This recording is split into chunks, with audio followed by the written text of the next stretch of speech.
We're going to talk about, again, your favorite mandatory desirable criteria. We're going to talk a little more about evaluation of proposal. Really, a lot of this is review from this morning. Because why? Because this is the part that I really want to stick in your head, if nothing else from today, right? I want you to be able to write really nicely to all the desirable points, right? And also to meet your mandatories, obviously. I'm also going to talk about these other things as well, so you're aware of them. We did talk about risk this morning, so that's good too, because we covered a lot of that.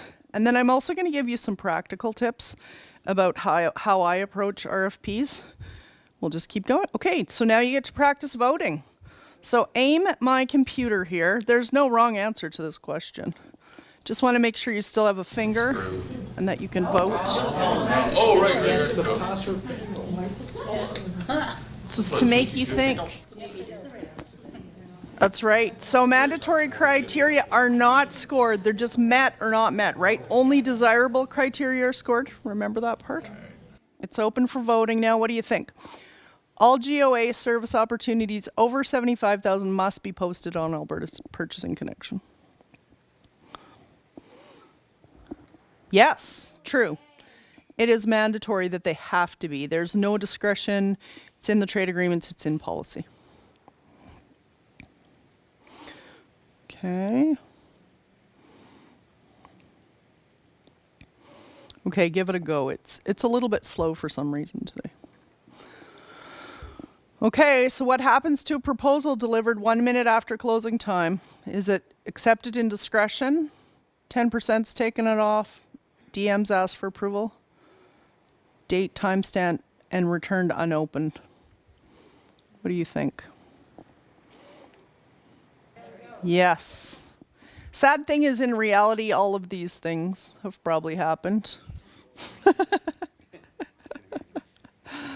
Okay. All right.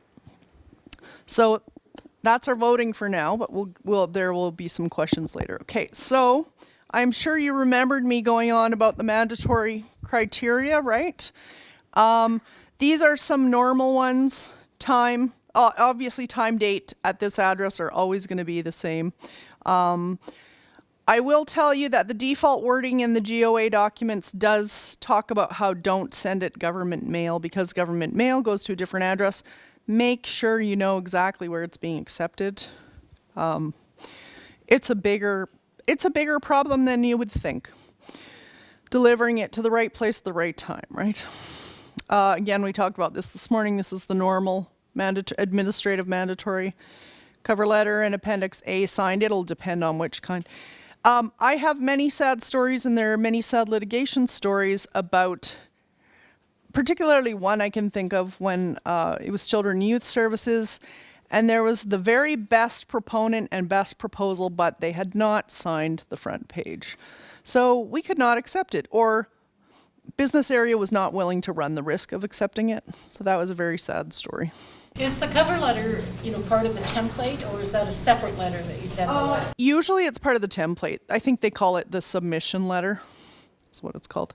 It's got a most areas use the same format. I will caution you, though, if you're working for other ministries differ, so make sure you know what the requirements are.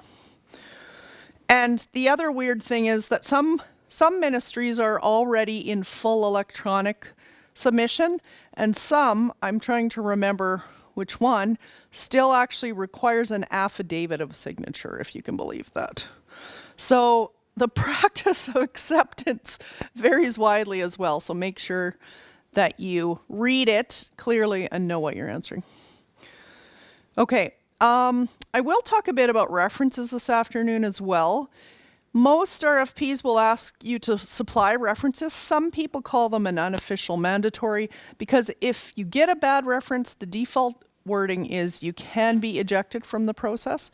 So now that you know about mandatory criteria, right? Doesn't that sound like a mandatory criteria? It's almost a met or not met. So I just put that in there to get you thinking about that. Okay, so we talked about desirable. Remember the people, proposal, price. Those are the three things in an RFP that are going to be, you're going to be evaluated on. So these are some of the most common ones, and we talked about percentages this morning. accreditation, staff expertise, past performance, capacity to provide services, which we also saw a lot of these in our example, similar services experiences, and technologically capable. Actually, these were all covered in our example, right? In our case study. Proposal. These are some of the things that you're going to have in your proposal. Demonstrated understanding of problem. So in plain English, did you read it and do you understand what they need? And are you demonstrating, showing that you understand what they need? And can you align with that, I guess? How viable is your solution? Is it really crazy and off the wall, but you can't actually back that up with what you're going to do, right? You've got to make sure that you've got a good plan in place. What's your cost management plan? Do you have a resourcing plan? We talked about that over here with staffing. Do you have contingency plans, again, for risk?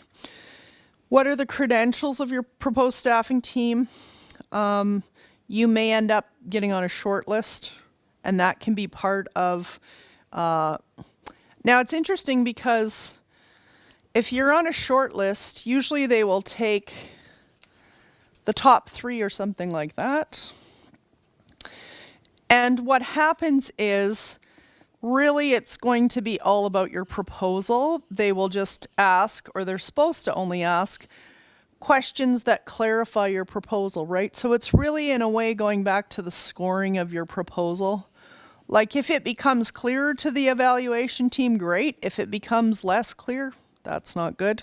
So they may adjust your scores a bit based on your clarification in your interview. And again, I was talking a lot about the innovation in the proposed solution. So those are things to think about in there. Price, we talked about. And I'm not even going to get into it that much because everyone is so different that, and you will be given, particularly with Alberta government proposals, you will be given a breakdown of how the prices, how they want the price laid out. Has anybody ever had difficulty when submitting on price? Like where it's been too unclear in terms of the types of breakdown they want? No? Okay. So then it's going to add up to something like this. You've got vendor A, B, and C. So the other thing is that you can set in a proposal a minimum point score. Now, why would the government want to do that? I'll tell you why, because quite often if you don't, you may end up, for various reasons, like say you put too many mandatories in and people messed those up, didn't meet them. Say you end up with one proposal, but it's super low scoring, right? You might be stuck with that unless you've said you can cancel an RFP for no reason, which is sometimes the default wording.